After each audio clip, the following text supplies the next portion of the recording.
এটি চালু হয় 1884 থেকে 1885 সালের মধ্যে। মূলত সো গাইস, বর্তমানে আমরা আছি আলমাস টাওয়ারের নিচে। এই হলো নদী বন্দর নারায়ণগঞ্জ লঞ্চ ঘাট। এখান তো থেকে বন্ধুরা, এই হলো বন্দর খেয়াঘাট।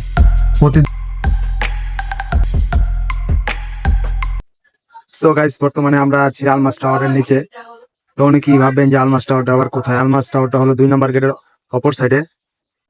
খুবই জাঁকজমকপূর্ণ একটি টাওয়ার। এখানে সবকিছু পাওয়া যায়, উপরে রেস্টুরেন্ট আছে। তো আপনারা চাইলে এখানে এসে ঘুরে যেতে পারেন। খুবই দারুণ একটি জায়গা। তো বন্ধুরা, এই নারায়ণগঞ্জ হচ্ছে পুরোটাই ব্যস্ত শহর। এই ব্যস্ত শহরের মাঝে চলুন ঘুরে আসি কিছুটা জনগণের মাঝ থেকে।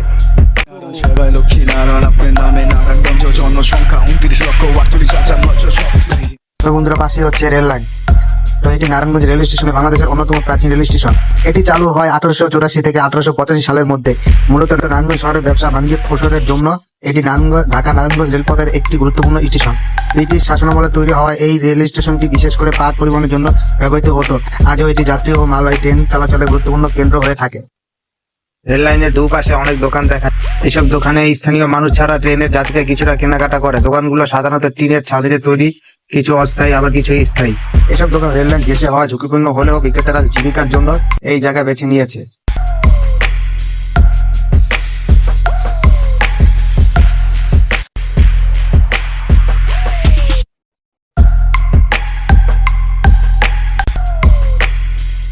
এই নদী বন্দর নারায়ণগঞ্জ লঞ্চ ঘাট। এখান থেকে চাঁদপুর মুন্সিগঞ্জের লঞ্চ অ্যাভেলেবেল পাওয়া যায়। তো বন্ধুরা, একটু ডানে গেলেই বন্দর খেয়াঘাট দেখা যায়, যেখানে রাস্তার দুপাশে অনেক রঙিন ফলের দোকান সাজানো। ফলগুলো খুব তাজা ও আকর্ষণীয়। কোনো খারাপ বা পচা ফল নেই। এখানে শিশু থেকে বৃদ্ধ সবাই ফলের স্বাদ নিতে পছন্দ করে। ফলের দামও সবার পক্ষে সহজলভ্য। দোকানগুলো পরিষ্কার ও পরিচ্ছন্ন, যা রাস্তার সৌন্দর্য বাড়িয়ে দিয়েছে। তো বন্ধুরা, এই হলো বন্দর খেয়াঘাট।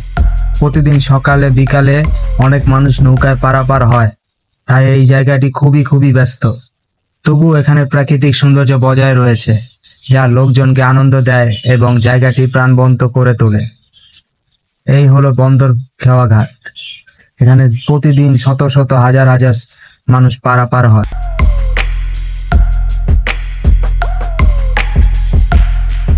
তো বন্ধুরা, এই হলো রাতের নারায়ণগঞ্জ দেখে আসলাম, আমরা আপনাদেরকে দেখালাম। তো বন্ধুরা, আজকের মতো এখানে বিদায় নিলাম। যাওয়ার সময় একটাই যাওয়া পাওয়া, আমার চ্যানেলটাকে সবাই আপনারা সাবস্ক্রাইব করে নেবেন।